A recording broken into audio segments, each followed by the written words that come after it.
I just finished the most incredible interview. I was invited to be on the Alex Jones show to talk about the rigged election data that's coming out of Georgia as well as Arizona. Also, we go into the Candace Owens drama from Turning Point USA, as well as my thoughts on the Charlie Kirk murder trial that's coming up. Make sure to like, subscribe, and share, and enjoy. Well, we're joined into the next hour with Stephen Gardner.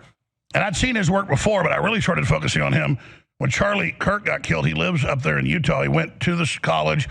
He did a lot of really good coverage. He investigated every different angle and anomaly, what was happening. So I wanted to get him on.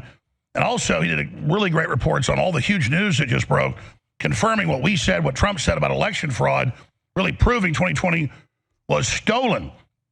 I saw a video you did just a few days ago. It was Stephen Gardner, Alex Jones just got the evidence Trump's been looking for. But really, that's a nice headline. Thank you. But really, it's about Trump was right and has the evidence. Kind of recap that and what you think we should do. Yeah, well, that video was you speaking with Mike Lindell about something big coming in the first quarter of 2026. So just taking it back. So within the last 2 weeks, all of a sudden it breaks that, wait a minute, nearly 200,000 votes in Arizona were not actually verified whether those were legal U.S. citizens. They just basically checked a box. And we know from the audit that they did in Maricopa County that it was rife with fraud. But then that got buried and we moved on to the next thing. Then in right around the time that President Trump first comes into office, the SEB out in the election board out in the state of Georgia, they announce on live TV during one of their public hearings that there's close to 350,000 ballots that are missing. So either those ballots never existed or somebody wiped them. Either way, they can't find them. And then within the last 10 days, we see these court documents. And inside of there, you've got documentation that over 300,000 votes in Georgia were never signed off on. The signatures were never done correctly. So you start thinking, wait a minute, Rudy Giuliani, America's mayor, had his life ruined with a $148 million lawsuit. 19 people connected to Donald Trump, drugged through the mud, millions of dollars to each of them in legal bills, only to find out, wait a minute, this election that came down to like 11,000 votes was never really audited, that the ballots were never really checked, that the tapes were not cleared. Whatever happened to the State Farm where, we had a massive leak and had to shut down. And then you find out it was like a little leaky toilet and you got people running stuff through in the middle of the night. So there's a lot going on. I mean, you could jump up to Pennsylvania. Trump's going into the middle of the night, up 700,000. And then all of a sudden, almost every vote in the middle of the night when they were supposedly done counting comes in for Joseph Robinette Biden. Then you find out, wait a minute, Bill Barr doesn't really want to get to the truth. You had retired colonel and former CIA trained Tony Shaffer, who was leading the investigation with Jesse Morgan about a semi-truck full of pre-filled out ballots for Joseph Robinette Biden from New York to Pennsylvania, and it disappeared. And then a couple years later, the post office says, we admit that that was a real thing, but we don't know where that trailer is, and we don't know where those ballots ended up.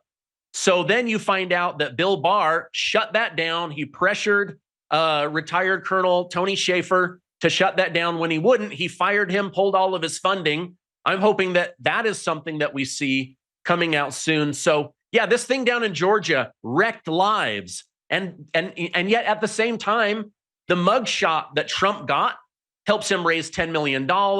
It really split the country of people going, wait a minute, you can't go after a former president just because you don't like him, just because he asked if everything was above board with an election in the state of Georgia. And now we're finding out 5 years later, it wasn't above board, right?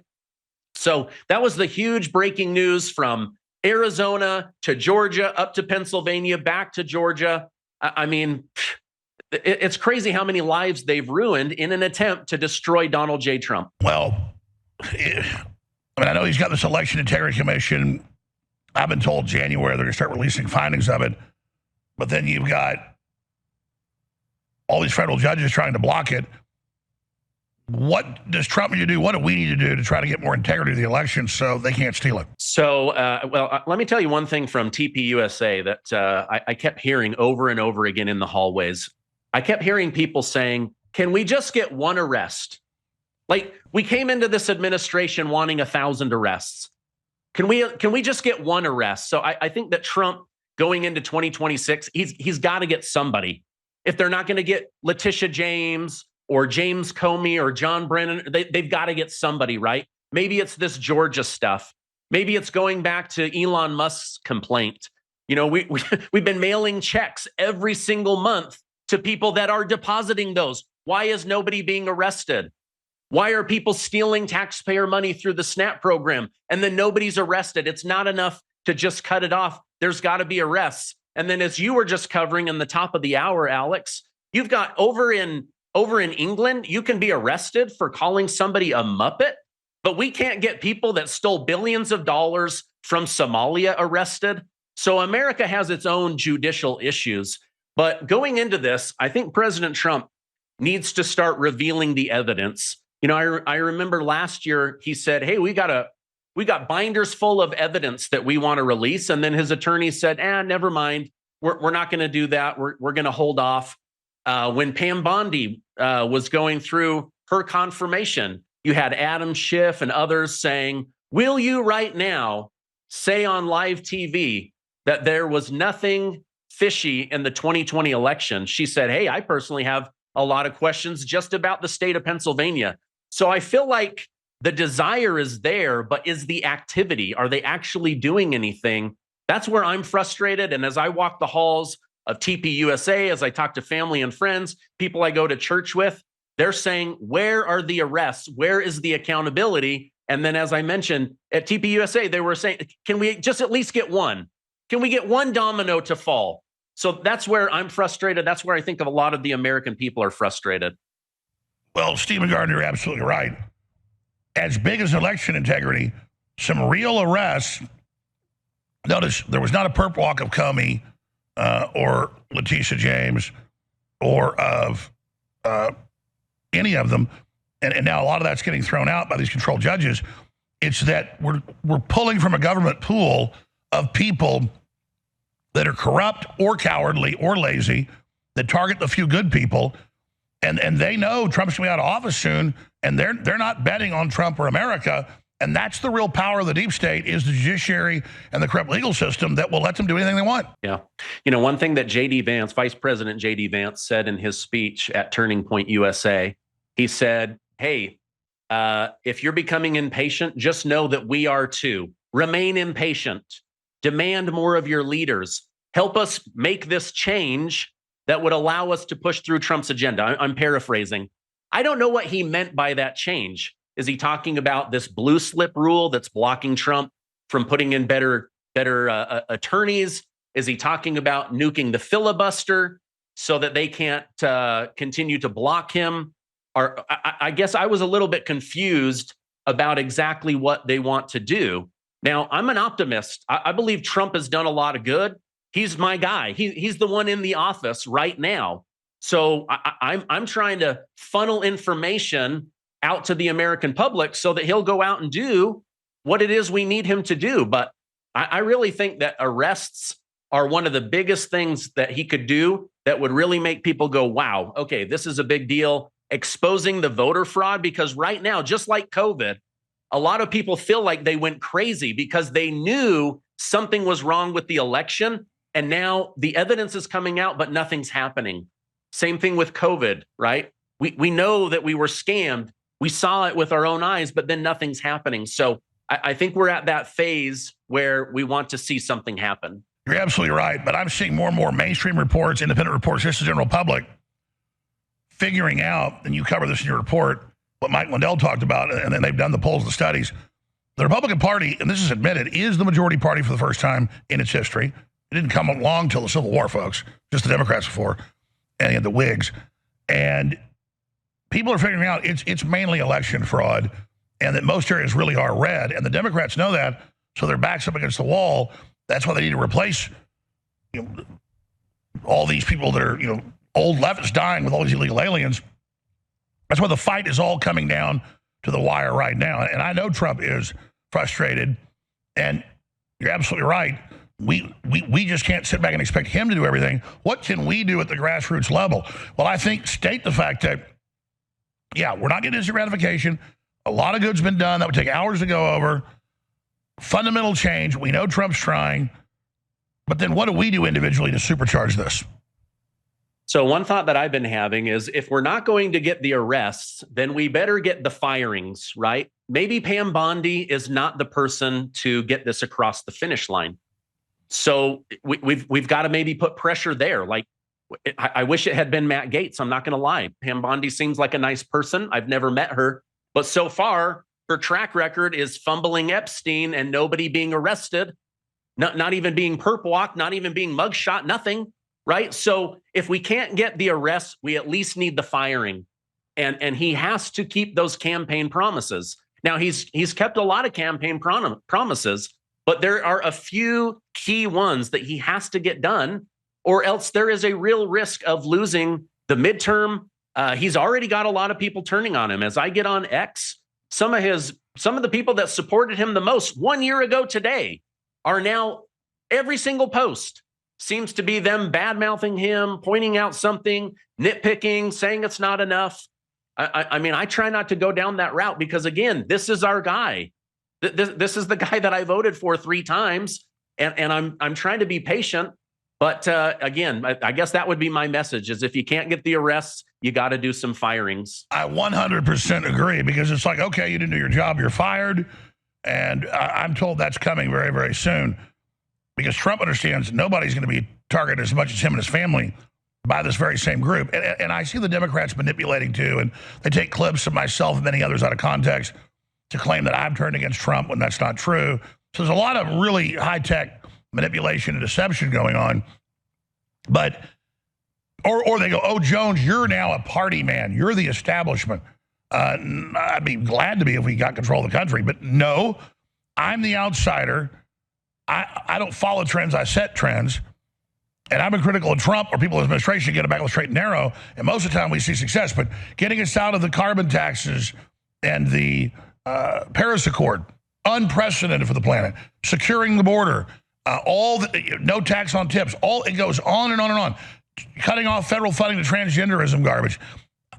Trump has done so much. It goes on and on and on, already slashing a lot of the spending, already exposing the NGOs.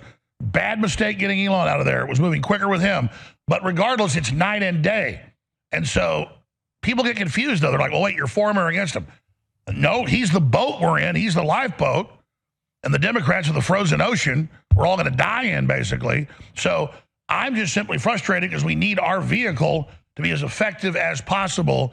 And, just so much of this stuff has been handled wrong. But like you said, it's where we are. So people need to understand that and get that through their heads. So let's hit the anomalies of Charlie Kirk's terrible assassination and Candace Owens, who I've loved over the years. With this airplane thing, I go and look into it. It doesn't add up.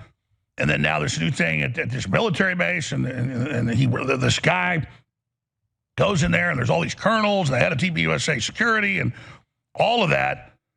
And then I look at the guy's background. It doesn't look too good. I've now been sent, I'll cover this later, people's plane tickets and everything else that weren't there that are being said they were. And I'm not trying to be mean to her. I go investigate this stuff because it's a big deal. And then I do know Kash Patel basically did shut down looking at accomplices who we have saying that he'll be dead tomorrow. So I'm not saying we shouldn't investigate this, but when I go investigate something and don't find what I've been told, I'm going to report that. That's not being mean or infighting. I'm just doing the best I can. You've been all over this, Stephen Gardner. Just in a nutshell, what do you think's really going on with the assassination of Charlie Kirk and some of the bizarre anomalies, and where do you see this going? Microplastics are infiltrating every part of our lives. Scientists estimate we now consume a credit card's worth of plastic every single week. It's in our food, water, even the air we breathe. One study found that plastic particles were in 100% of human lung samples. Nobody is safe from this exposure, but it gets worse. The plastics, they don't just sit there. They can cross the gut lining barrier, leach into your blood, disrupt your hormones. They've even been shown to alter gut bacteria, suppress immune response, and increase your risk of neurodegenerative disease, metabolic disorder, and even cancer. Some plastics, like BPA and phthalate, mimic hormones and interfere with fertility or damage DNA. Even if you eat clean or avoid packaged food, you're still being exposed. You can't opt out of this problem, but your gut can fight back. Kimchi One from Brightcore Nutrition is a potent ally in the toxic world. It's packed with over 900 probiotic strains unique to kimchi and proven to break down BPA, helping you detox from the inside out. It doesn't just support digestion, it helps protect your cells, your brain, your hormones, and your future. Your body was never designed to handle plastics, but your gut was designed to protect you, but you have to give it the right tools, which is why I want to talk to you today about Kimchi One. Today, you can get an exclusive offer using my code Gardner for 25% off your entire order. Or for an even better deal, call my friends at Brightcore for up to 50% off your order and free shipping. Give them a call now at 888-908-4425. I promise you, you will love this product, and so will your body. Oh, thank you for having me on. So, yeah, I wanted to get to the heart of what was really going on. I realized very quickly that I didn't want to just follow what the FBI was putting out.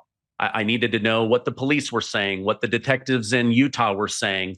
I wanted to see it for myself. I covered this story for about 11 days. And then I went to the actual crime scene and everything changed for me. All of a sudden I realized, oh, wait a minute. You've got all these people on YouTube and X putting out content, but they don't really understand the landscape, how easy this would have been, where there is probably some FBI truth. So the main thing that I think is happening here is I believe we need to wait for the trial of Tyler Robinson so that we can learn more. One thing that has really bothered me about Candace Owens, and I would love to have her on my show and say, listen, let's make a list together of the things that we know and not just a list of demands of the things we know we're not going to get. You can rally your base by saying, the FBI needs to give me all of the files. It's not going to happen. My family lived through a murder trial, so I understand they're not going to give you anything until this is over. So it's a horrible tragedy. I just got back from TPUSA. It had a different energy this year than last year with Charlie being gone. But from what I can tell, my personal opinion, I do not know that Tyler Robinson planned this by himself. I do believe that he executed it by himself and executed Charlie by himself. But that doesn't mean that I don't have my own questions. Was it really the gun? Was it really a 30-06 bullet? Are we being misled? At this point, I'm remaining patient until that comes out. But I would love to have Candace Owens on and just make a list of these are the things that we know for sure. What do you make of Kash Patel? Because I talked to people that were in the room not wanting to look at the accomplices or the people that bare minimum said he'll be dead tomorrow, but confirming to my sources that they did indeed interview those people. Why do that? I don't know why that we're not getting information. As I mentioned, as I went on to the campus, I started realizing like, okay, this is not a really hard sniper's nest, but somebody would have had to know this campus. They would have had to understand the different levels, topography, where cameras are, how to get off, how to get into that wooded area. So that's why I say I don't believe that he planned this alone. But from the video that we're seeing, we're not seeing anybody else that is on campus. As far as why the FBI is not looking into this, maybe they did and they're just holding back until trial, but they should have released a lot more information. This is a high-level trial. I know that they don't want to dirty the jury pool. I know TPUSA remains silent for too long because they're worried about dirtying the jury pool. I believe Erica and Candace should have had this meeting weeks ago, maybe even months ago. So again, I'm disappointed that we're not getting more information, but I believe that a lot is going to come out in this trial starting in January. I really agree with the statements you made, and I had a lot of questions about Tyler Robinson because we've been lied to by government so much. You have the text messages that just sound like they were written by ChatGPT, but then you have the family that came out was very credible at reporting him. But then when I saw him in court last week, and they had still images, oh, nice little handsome young man, but he looks deranged. He looked very satisfied, very smug, very, very evil to me. And he's wearing the transgender colors on his tie. And so we know the Democrats and the liberals and the transgender cults that they wanted Charlie dead. He was getting a question about that right when he got killed. We know they celebrated when he died. We know they said he'll be dead tomorrow. And so right there, we're supposed to ignore all of that. And then a random guy mails a letter into Candace saying, I went in Fort Huachuca and saw 12 colonels and, and then later, and it looked like they had a TPUSA security. And then he uses a fake name there on her show, a real name, Mitch Snow. And then he goes on with her and he has this new name and says, and I'm 99% sure that Erica Kirk was there too. And then meanwhile, I saw that last week. So I called up and they're like, yeah, here's where this person was. Here's where that person was. And I know when we release this next hour, they're just going to say these are fake airline logs, fake tickets, but they're not. So that's the issue here. Is I'm not trying to be mean. It's just that what do they expect me to do? Not go look into this? So it's real simple. But it's also put TPUSA in the position with all this beyond innuendo that they're the main suspect. They've got to prove themselves because they're guilty until proven innocent, and we're not even looking at the Democrat operative guy down there saying, I shot him. I did it so the shooter could get away, and people jumping up and knowing where it came from, not scared they're going to be shot, going, great job, you killed him. I mean, a whole bunch of them seem to know on the videos that this was the big event, and the fact that the FBI isn't getting into that is really, I think, what's allowing all this to happen. Yeah, as far as those text messages, I believe that the messages are real, but I believe that they were scripted to possibly allow the boyfriend, Lance Twigg, to look like he had no idea what Tyler Robinson was going to do. So I would love for them to look into that further, share that with the public. Again, I just don't believe at this point Utah or the FBI is going to release anything to us until after this trial gets started. But my main hangup is the weapon. My main hangup is this bullet that didn't go through. There's a lot of questions that I still have, even after exhausting everything I could, speaking with crime scene experts, forensic experts, autopsy people, morticians, trying to understand this on behalf of my audience. I'm still just waiting for more information. And I don't believe a lot of that will come out until the trial. I agree with you. And of course, the spin is when I've asked questions to people that have their theories, is that I'm trying to cover up for whatever happened. No, I think there's something wrong here. But when I go do a bunch of investigation and the stuff I'm being told doesn't pan out, I'm going to call it out.